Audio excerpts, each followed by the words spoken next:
క్రీడలు ఈ సంవత్సరం కూడా స్వతంత్ర దినోత్సవం పురస్కరించుకొని నిర్వహించడం జరుగుతుంది. అందులో భాగంగా తొలి రోజైన ఆదివారం నిజామాబాద్ ప్రెస్ క్లబ్ ఆధ్వర్యంలో 2 టీంలను ఏర్పాటు చేసి క్రికెట్ మ్యాచ్ నిర్వహించడం జరిగింది. ఈ మ్యాచ్లో సాక్షి రాజ్కుమార్ ఆధ్వర్యంలోని టీం కట్ట సతీష్ ఆధ్వర్యంలోని టీంను ఓడించి విజేతగా నిలవడం జరిగింది. జర్నలిస్టులు వృత్తిపరంగా ఎదుర్కొంటున్న ఒత్తిడిని తట్టుకునేందుకు, అదేవిధంగా శారీరకంగా మానసికంగా ఉండేందుకు గాను క్రీడలు అనేవి ప్రతి ఏటా నిర్వహించడం జరుగుతుంది. 15th ఆగస్టు అండ్ 26 జనవరికి కూడా ఈ క్రీడలు నిర్వహిస్తాం. ఈసారి కూడా క్రికెట్తో పాటు చెస్, షటిల్, క్యారమ్ పోటీలు నిర్వహించడం జరుగుతుంది. విజేతలకు 15th ఆగస్టు రోజు జెండా వందనం తర్వాత బహుమతుల ప్రదానం జరుగుతుంది.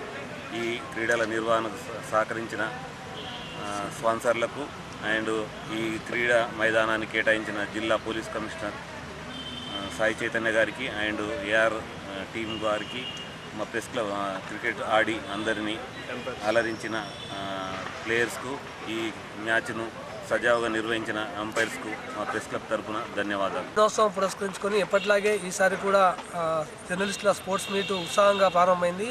మొదటి రోజు ఏదైతే క్రికెట్ మ్యాచ్లో భాగంగా 2 టీంలు, ఇటు కట్ట సతీష్ అదేవిధంగా సాక్షి రాజ్కుమార్ 2 టీంల మధ్య హోరాహోరీగా పోరు నడిచింది. అయితే ఇందులో అత్యధికంగా పరుగులు చేసినటువంటి కృష్ణ రాజ్కుమార్ టీం విజయం సాధించింది. ఇందులో ఎన్టీవీ కృష్ణ అత్యధికంగా 50 పైగా పరుగులు చేసి మ్యాన్ ఆఫ్ ది మ్యాచ్గా నిలిచారు.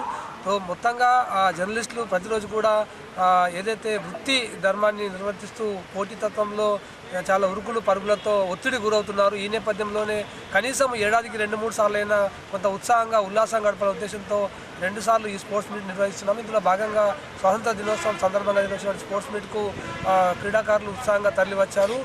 మొదటి రోజు చాలా ఉత్సాహంగా ఈ పోటీలు ముగిశాయి. అయితే మనకు అడగగానే ఇచ్చినటువంటి పోలీస్ పరేడ్ గ్రౌండ్ మనకు ఇచ్చినటువంటి సిపి సాయి చైతన్య గారు, అదేవిధంగా బసవరెడ్డి సార్ గారు, ఇతర పోలీసు అధికారులందరూ కూడా ప్రెస్ క్లబ్ పక్షాన కృతజ్ఞతలు చెప్తున్నాము. అదేవిధంగా నెక్స్ట్ టెన్నిస్, అదేవిధంగా క్యారమ్, చెస్ పోటీల్లో కూడా జర్నలిస్టులు ఉత్సాహంగా పాల్గొనాలి, కొంత మానసిక ఉల్లాసాన్ని పొందాలని ఈ సందర్భంగా విజ్ఞప్తి చేస్తున్నాము. థ్యాంక్ యూ, ధన్యవాదాలు.